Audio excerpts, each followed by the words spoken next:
Hi guys, we're back for another solo episode. And this is kind of the culmination of all the solo episodes that we were talking about. We talked about the houses. We talked about the different aspects you need to look for in your own chart. And then we talked about the nodes. And now we're going to bring all of that together to understand how to really read and understand your own chart. We're going to be talking about my chart here.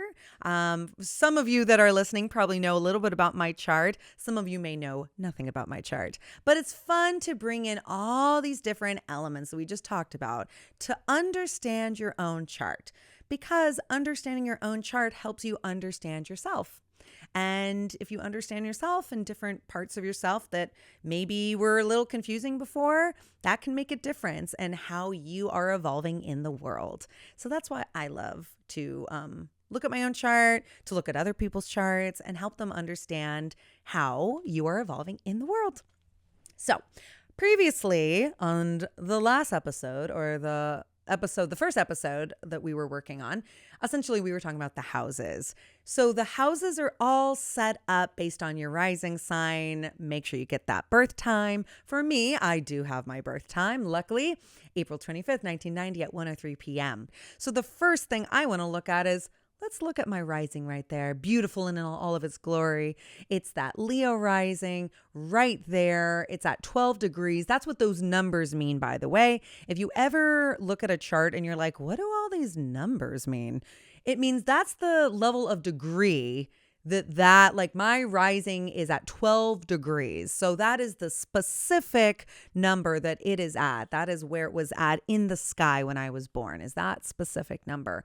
And the 33 right there is the seconds. So it's like 12 degrees, 33 seconds of Leo rising. So if you have that, that can help you kind of understand how far into Leo you are, or how far into that sign you are.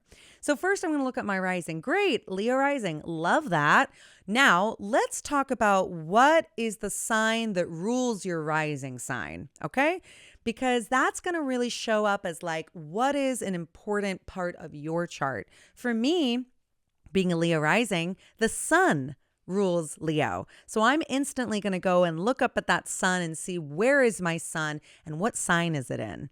It is in Taurus in the 10th house. So that is a big part of who I am, what I'm doing in this world, how I'm evolving, like what I connect to as a deep sense of self, that sun, which the sun is that already. But since my Leo is ruled by the sun, that's also very important.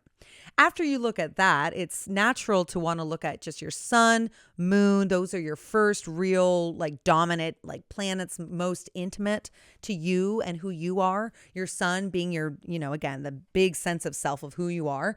And then the moon being your moods, emotions, and how you feel safety. A lot of times it's not in the same sign. For me, it is, which shows that I was actually born on a new moon, because when the sun and moon are together like that, that means, okay, I was on a new moon, which says something in itself. We'll do a solo episode about moons and things like that. But essentially being born on a new moon can show up as, being more sensitive.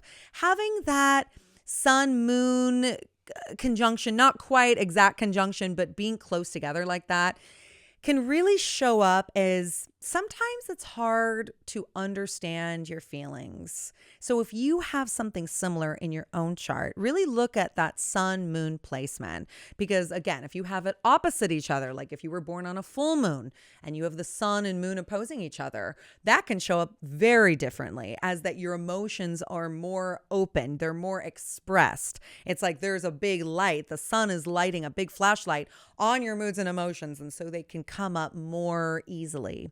But when it's a new moon situation and when they're close together, it can be a little bit more hidden. It can be a little bit more subtle, and you need to do a little bit more work to understand, like, what is your ego? What is the sun really telling you? What is that ego telling you versus your moods and emotions? So you have to do a little bit of work with that. But looking at your sun and moon and where they're placed and what house they're placed in is really going to be a big piece of the puzzle to understanding, again, what makes you feel safe, how do your moods and emotions express themselves, and what is your ego? What is your deep sense of self telling you? After that, you want to look at the most personal planets first. So Sun, Moon, Mercury. I've got my Mercury right up there in the 10th house as well. And Mercury talks about how your mind works, how you speak, how you communicate, everything like that. If you have a planet retrograde, like I do, I have a Mercury retrograde right there, and you can tell because it's in red. If you have a retrograde in a planet, it doesn't mean that it can't do its work. It just means that it might take a little bit longer to get there, or it might need a little bit of help to get there. It might be a delayed manifestation of that planet or of the sign. So for me, I've got that Mercury retrograde right in the 10th. And my favorite story to tell is that like when I was a kid, I had a speech delay. I actually like needed help speaking, which is kind of funny considering what I do now. But that retrograde really shows up like that. It shows that like Mercury in Taurus being a sign of the throat, of speaking, of singing, of communicating, all that stuff, it still can do its job. It still can work. It's just going to take a little bit of time and work and development to get to its full potential. And so I'm very proud of myself for the work I've done in all these years, being able to come from a place of having a speech delay, being very shy, not really knowing how to communicate, being very much more internal to being able to be more public, being able to speak my mind, and being able to not be afraid to speak and to say my thoughts. So you want to look at those 3 personal planets first. Then you're going to look at your Venus and Mars. Venus and Mars are traditionally the masculine and feminine energy in a chart. It doesn't always have to mean that, but in terms of understanding where the energy's at, it helps to think about it in that way. Venus is all about relationships. It's all about beauty. It's all about harmony. It's all about what you are looking for in your own kind of partnership, your own romantic partnership. So seeing what sign and house your Venus is going to help you understand what kind of relationship you want, what you're attracted to. And so whenever people are trying to understand relationships and understand maybe what is going on in their relationships or why they have not found a good relationship, it's important to look at your Venus to understand what you truly want in a relationship. So for me, my Venus is in Pisces.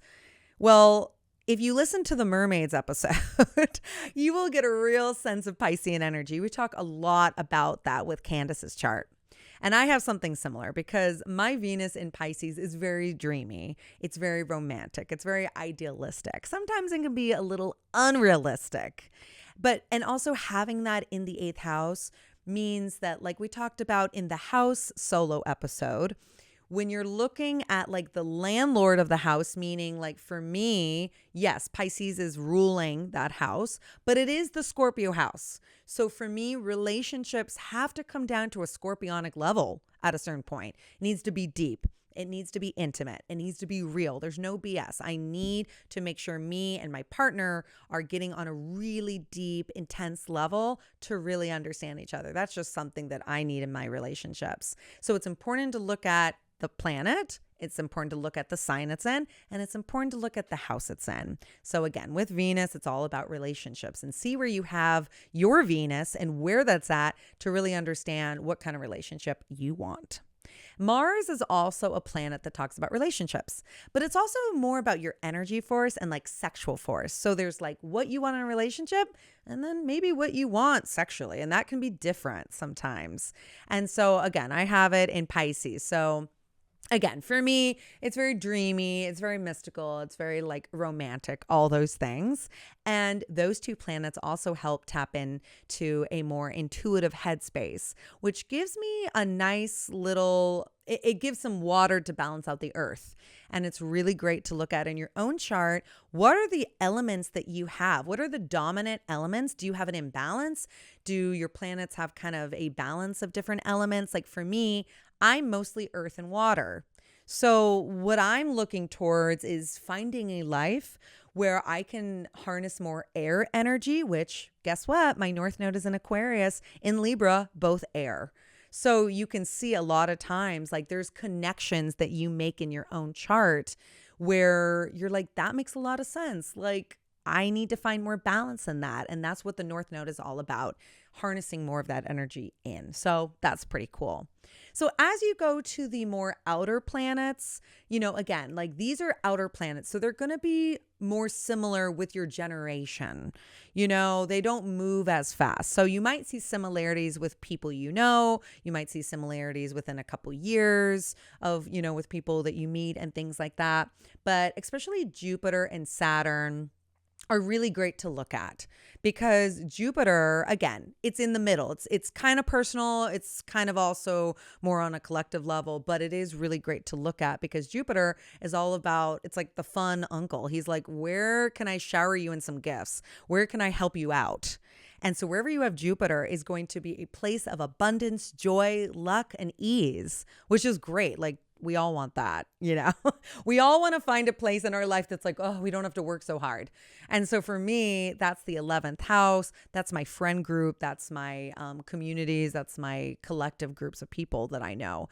And what's really cool is in my life, I've had a lot of fun travel experiences through my friends. Like whenever I've gone places, a lot of times it's because my friend lived in a different place and I was able to go see them and like go to Alaska or, go visit them in New York or go to places through my friendships, which doesn't that make so much sense with Jupiter being the planet of travel and experiences, being in the 11th house of my friends? So you just see these things that click. Once you like start thinking about it, you're like, okay, that makes a lot of sense in my own life. And you just have to do the work of looking at your chart to see where all that fits. Saturn, on the other hand, is the planet of work. So remember how I said Jupiter's like, great, you don't have to work that hard in this place in your life. Wherever Saturn is a little bit of the opposite. He is the taskmaster. He is that school teacher. He's like Mr. Feeney, He's the Mr. Feeney where he's like, he's hard on you, but it's because he's trying to get you to do better. He's trying to get you to be better. And wherever you have Saturn is going to be a place where you have to work hard. So for me, I have that in my 6th house of work, of day-to-day work, not my public roles, not like how I want to show up in the world, but it's like those jobs that you have to do to like make that big thing happen. And for me, I've had a lot of like difficult experiences with my work life, meaning like finding that kind of job. Again, not my big role in what I want to do and making my mark in the world, but more like the day-to-day work. Like, how do you make your money? How do you afford the things that are boring, like rent or like utilities? Like that's where my Saturn is. So I'm like, great. Like I've had so many random jobs. I've worked at Petco. I've worked like doing promotional work for people. I've done all kinds of stuff because I've had to find that balance with accepting that I'm not going to be the kind of person that finds that perfect job. And that's going to be totally what defines me. I have my day job and I do what I love that defines me. That's where it comes down to. Thank you, producer Danielle, nodding her head. She's like, I get it. So that's like, those are so important to look at in your own chart. So please, if you take anything from this episode, there's some highlighted points. Look at your sun, look at your moon, look at that Saturn. I know we don't want to like face the facts of like what we have to do for work, like where we have to like learn lessons, but like that Saturn is going to help you, especially if you're near your Saturn return, or if you've gone through it already. Go back to the episode in the 2nd season where we get into Saturn returns, because that's going to help you really work through that whole period that Saturn is bringing. So anyways, as we go outward, it is more on a collective level. Uranus, Neptune, Pluto, these are planets that move really slowly, like 14 years. Pluto moves like every 20 years. So those are more generational planets. But that does say a lot about your generation. We're Scorpio, the millennials here, the millennials in the room. We've got that Pluto in Scorpio. That shows resilience. That shows transformation. We are transforming the collective energy here. And I know as millennials, we talk a lot about like the different hardships we've all been through. 9/11. Recession, COVID. I mean, we have had to go through a lot, and letting go of the expectations that we had, that we thought were going to happen as adults, like our parents had. But the truth is like we are a generation that is scorpionic. We can do the hard work. We can get deep down in the mud and get to that like real growth and rebirth. And that's what we're doing in our collective right now. So understanding those generational planets are really important. And that can say a lot, not only about you as an individual and where you have those planets like Uranus, Neptune, and Scorpio, but it also says a lot about your generation. It says a lot about the collective group around you. It's really important to look at. So once you have an idea of where all the planets are at, what houses they're in, what signs they're in, it really helps to look at the aspects between all the planets. As we talked about in the last episode, there's conjunctions, oppositions, squares, trines, sextiles. These are all aspects between the planets that can either be helpful or more challenging. But even if you have some squares, like I do, you can see those red lines with the squares. Yeah, I got all those. I've got like a bunch of squares. But that's because there's a lot of tension and fixed energy in my chart, which I have to find balance with. I have to find harmony with it. That's part of my journey as a person. So overall, whatever's going on in your chart, whether you've got some squares, whether maybe you have Saturn in a really difficult place, whatever's going on for you specifically, there is a way out. There is always a way out. And it's about doing the work. It's about being able to look at your chart, see what you've got going on, seeing the challenges, seeing the gifts, and finding balance within all of it. And ultimately, your goal is to get to that North Node place, which we talked about. The North Node being the place of learning, the place we're trying to accept and bring ourselves into this life. The South Node being what we're trying to let go of.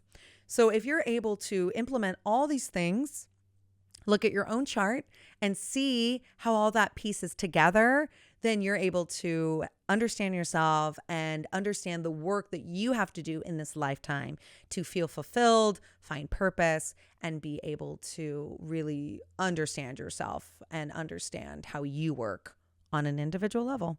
So that was a lot of information. And of course, as always, you can always let us know. Do you have questions? Hit us up on the socials. We have a TikTok. We have Instagram, AstroLyrical_pod. You can also email us. I'm a millennial. I still do email. It's fine. You can hit me up. And of course, if you want to get deeper into this, you can always go to my website as well, and we can do a personal reading. But I'm not here to pitch myself. The goal is to more understand your chart. And if you have questions, please let us know. We're happy to answer them for you. I hope you enjoyed this episode. All these solo episodes are so fun to make. Geeking out. I hope all the astrology geeks in the room are like, putting up their hands, dancing from all the knowledge that we just went over. And if you have any questions, let us know. So anyways, hope you enjoyed, and we will catch you on the flip side. Thanks so much for listening to this episode. Remember, all of our charts are uploaded to our Instagram, and follow us on Instagram and TikTok at AstroLyrical_pod. And we have a YouTube now as well. So make sure to like, subscribe, and tell all your friends, and please comment. We love to hear all your thoughts. This podcast is recorded by John Neisen, produced by Juliana Hartman and Danielle Marascalchi, and hosted by me, Liana Bassior. Thanks and goodbye.